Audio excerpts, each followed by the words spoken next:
But let's get to significant changes that were voted through by Premier League clubs today and one rule that didn't make it through. As you can see, Chief Correspondent Kaveh Solhekol has rejoined me here on set to explain this. So the rule that has been voted through today was a close-run thing, but essentially we can say that it is bye-bye PSR, hello SCR. Yeah, so forget all about profitability and sustainability rules.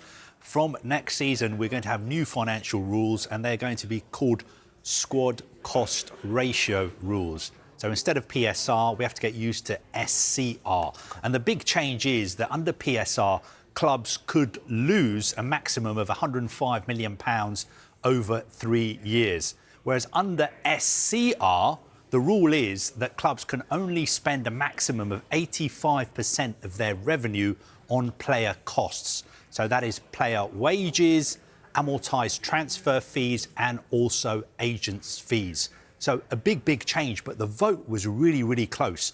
It was held at a hotel in central London. I was there with lots of other reporters as well.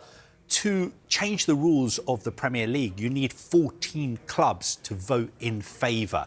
14 clubs, and that is exactly how many voted to replace PSR with SCR today. So the vote was very close. 6 clubs didn't want it, but they're going to have to accept it because the other 14 have voted for it.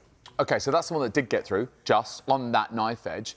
Anchoring, no luck there. What exactly is it and why did it fail? Well, anchoring was much more controversial than SCR.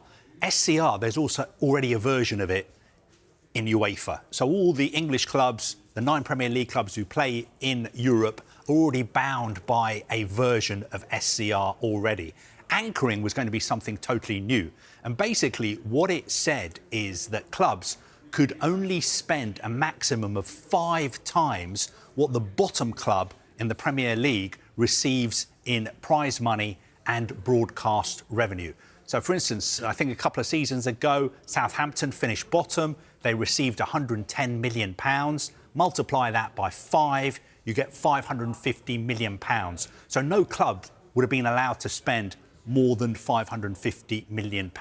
Now, the reason this was controversial is because a lot of people thought this is a form of a salary cap. So the Professional Footballers Association, the trade union body for players, was totally against this. They said, if you introduce anchoring, we will take you to court. The big football agencies who represent players were totally against it as well. And the vote wasn't even close today. Only 7 of the 20 clubs voted in favour of anchoring. So going forward, what it means is that from next season, we will have SCR. You had to think there. See, you took the mic at me for not knowing it last time, but look, they're thinking about it now. Yeah. Squad cost ratio rules. The one. Instead of the profitability and sustainability rules, but we will never, ever have to talk about anchoring ever again.